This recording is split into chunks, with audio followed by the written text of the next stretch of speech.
परत या गावचे जमलेले सर्व तरुण, सर्व वयोवृद्ध, सर्व शेतकरी, सर्व जाती धर्माचे, सर्व पक्षाचे कार्यकर्ते, भारतीय जनता पार्टीचे सर्व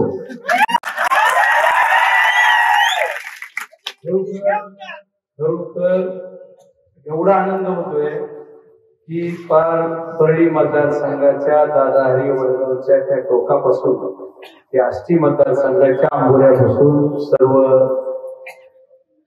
एवढं उत्स्फूर्त असं स्वागत होतंय. त्या आंबोऱ्याला लग्नात बघितलं की खरोखर तुम्ही एवढं प्रेम करताय की या प्रेमातून उत्तराय होण्यासाठी आयुष्याच्या शेवटच्या श्वासापर्यंत जरी सेवा केली कमी पडेल असं मला वाटतं. एवढे नेते एका बाजूला आहे तरी जनता एवढी माझ्या सोबत त्याचं ख्याल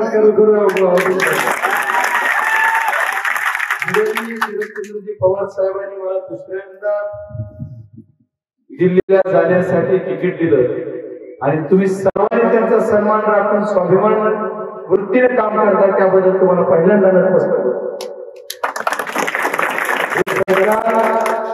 मागच्या आपल्या खासदार आपल्या शेतकऱ्यासाठी कुठं धार्जिन काम केलं असेल तर एखादी गोष्ट दाखवा. शेतीमालाच्या भावासाठी आता चित्रसंचलन करताना सांगितलं शेतीमालाच्या भावासाठी कुठं सभागृहात आपल्या खासदार महोदय बोलले नाही. हरभरा असेल, सोयाबीन असेल, कापूस असेल, तूर असेल, कांदा असेल, कांद्याचं अनुदान 2 वेळेस मुख्यमंत्री डिक्लेअर करून आम्ही घेतो 300 रुपये 150 रुपये पण गेला वेळेचा आम्ही जेवढी शिकायत करणार कसं तरी काही दुधाचं सांगितलं 5 रुपये देतो, दुधाचं सांगितलं एकदाही काही दिलं. म्हणजे आपल्या ज्या त्या भागात जे जे समस्या असतात त्या समस्यावर आपल्या लोकप्रतिनिधीने सभागृहात आपण कोण उघडलं पाहिजे, माझ्या मतदारसंघाच्या या जनतेचे हे प्रश्न त्याच्यासाठी काम केलं पाहिजे. पण त्यांनी काही केलं नाही. आता रेल्वे करते बघा असतील तर काय किती फायदा माहित नाही पण तिकडे यायची तिथं बीडला तरी एकदाच येईल असं वाटलं. आमच्या जन्मापासून चाललं 261 किलोमीटरचा रेल्वेचा मार्ग आहे. 15 वर्षात 99 किलोमीटर झाले. उर्वरित रेल्वे करायसाठी आणखी 25 वर्ष लागत. एक पिढी 15 वर्षाची गेली, दुसरी पिढी आणखी 25 वर्ष. किती पिढी यायच्या घरी घालायचं मला माहित नाही. त्याच्यामुळे यांना यांच्या बाबतीत किती गोष्टी सांगितल्या पाहिजे. आपला खासदार फंड सुद्धा वापरला नाही. माणूस गेला तुम्हाला दिला का गावात नाही गावात येत नाही तुमच्या गावात फंड नाही तरी बी काही माणसं येते तर मत द्यावं सांगा. त्यांना सांगा तुझ्या वेळेस बघू तो काही दिला असतोस तर यावेळेस तुझंच ऐकलंय कुणाचं ऐकलं असेल 5 वर्षापूर्वी कुणाचं ऐकलं 15 वर्षापासून कुणाचं ऐकत असतात तेव्हा आता नानाच ऐकलं 5 वर्ष परत लागायचं. या सर्व गोष्टीला परत काय असेल ते असेल म्हणून आपण यावेळेस आम्हाला एकदा तू तरी वाजू दे तू तरी वाजून आमचा माणूस एकदा दिल्लीला पाठवू दे असं तुम्ही सर्व चिन्ह बांधलेला आहे. आपल्या रोजगार निर्माण करणे हे सुद्धा खासदारासाठी काहीतरी काम असतं. खासदार महोदयांनी एखादा प्रोजेक्ट पालकमंत्री माजी पालकमंत्री आपल्या समोर असणारे उमेदवार आता असणारे पालकमंत्री काय बोलायले काय नाही मला तर किंवाची येईल ना माझ्या मित्राची काय बोलायला कोण सल्लागार आहे पाया पडतो त्या सल्लागाराच्या अर्थ त्याला असं नको सल्ला घेऊ बाबा एवढा सल्ला कसा चांगला करायचं. आमच्या सरपंचाला पंचायत राजचा कणा म्हणजे केंद्र सरकारनं महाराष्ट्राचा मुख्यमंत्र्याला जेवढा अधिकार आहे तेवढा ग्रामपंचायतच्या सरपंचाला अधिकार आहे. स्वायत्त संस्था आहे त्याच्यामुळे ग्रामपंचायतचा सरपंच हा महाराष्ट्राच्या मुख्यमंत्र्यांच्या लेवलचा आहे. त्यांना म्हणलं जातं की तुम्हाला आमच्याकडे कामाला यायचं नाही आणि तुम्हाला मतभाग यायचं नाही का जनते आता हे सरपंच तरी काय करा सरपंच जनता कशी मिळेल जनता मला सांगा वेळा असतात तुम्ही एवढा आला असतात माझ्यासारख्या एवढ्या फटक्या माणसाबरोबर तुम्ही सर्वजण एवढे संख्येने उभारताय एवढं प्रेम करताय वाजत गाजत मला वाटतं माझी दुसरी वरतच आहे सगळे पुन्हा कुणी मला कसाला धरतात म्हणलं मी गाडी हात गेली बाबा सोडा सगळे मी धरतो कसं कुणाला आकडायचं कधी कुणाला सोडायचं सगळं मला मी थोडं थोडं पाठ आहे काय अडचण नाही त्यांनी काय करायला त्यांची त्यांना माहिती. आता माझ्या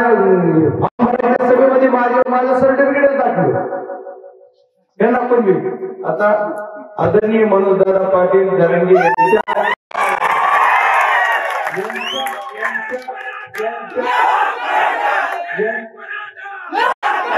यांच्या उपोषणाचा भाग म्हणून माझ्यासारख्या तरुणाला किंवा महाराष्ट्रातल्या 1.5 करोड लोकांना जर प्रमाणपत्र मिळालं तर तुमच्या पोटात दुखतंय का?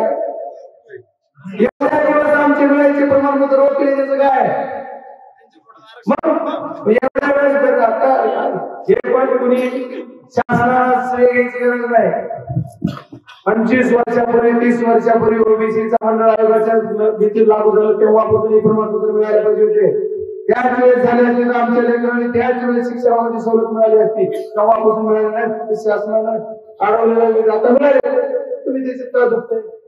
कशाला काय करावं काय करावं कशाला बोलावं म्हणले एका पत्रकारानं पेपरनं छापलं व्हावं माझ्यावर तुमच्या दोस्तांना 26 कोटीची प्रॉपर्टी म्हणजे गरीब शेतकरी. आता माझ्यापेक्षा 48 कोटीची आली तिचं काही छापा ना काय छापा काय करावं पत्रकार नाही माझ्या एक एक बिचारी काय का असं नाही भेटून बघू वाचते त्याला विसरूच आहे. हे सर्व जर करत असताना एवढे सर्व चांगल्या दृष्टीने काम करतात तुम्ही सर्व जर प्रेम करतात आष्टी करणा माझी एकच विनंती तुम्ही एवढ्या प्रेमाने माझ्यासोबत आहात एवढ्या प्रेमाने तुम्ही माझ्यावर प्रेम करताय. मी ज्यावेळेस लोकसभेचा सदस्य म्हणून दिल्लीला जाईल त्यावेळेस बीड जिल्ह्यातल्या प्रत्येक तालुक्यामध्ये एक तरी इंडस्ट्री उभी करेल जेणेकरून आमच्या तरुणांच्या हाताला असं काम करेल. एवढंच नाही तर आपला जो रेल्वेचा प्रश्न म्हणला की 2 वर्षात रेल्वे पूर्ण करून दाखवाल त्याच्यासाठी मिटिंग घ्यावं लागते अधिकाऱ्याला बोलावं लागते पैसा आणावं लागते. आणि आपल्या बीड जिल्ह्यामध्ये खास बाब म्हणून निधी आणून आपलं मागासले पण घालवायसाठी प्रामाणिक प्रयत्न करेल. आणि बीड जिल्ह्याला दरडोई उत्पन्न वाढवण्यासाठी प्रामाणिकपणे प्रयत्न करेल. त्याच्यासाठी काय काय करावं लागतं ते करेल. त्याला थोडी अक्कल पाहिजे डोकं पाहिजे. सभागृहात मी ज्यावेळेस जिल्हा परिषदेच्या सभागृहात राहिलो त्यावेळेस तुझ्या मी 3 वेगळ्या सभा माझ्या गटातून निवडून आलो.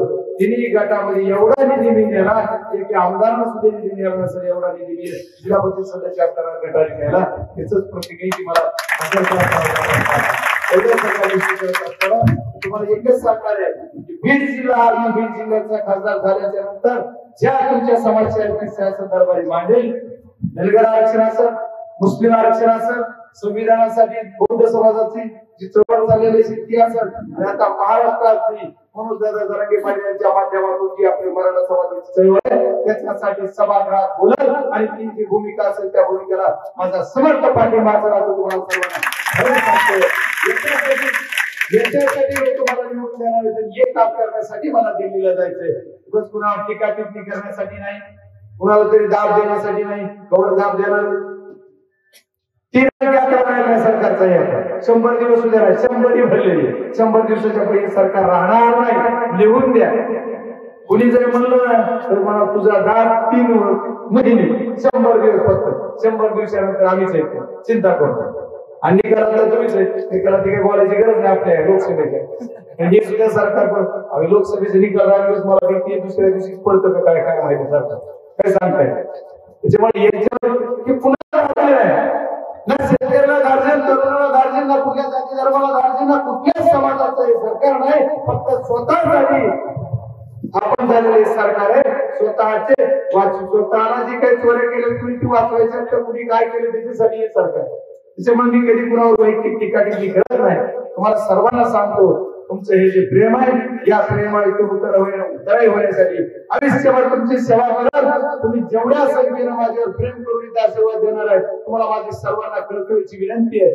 तुम्ही एवढे जर मत करणारच आहात तर तुम्हाला हात जोडून विनंती की आपले बाहेर जे मत आहे त्याच्या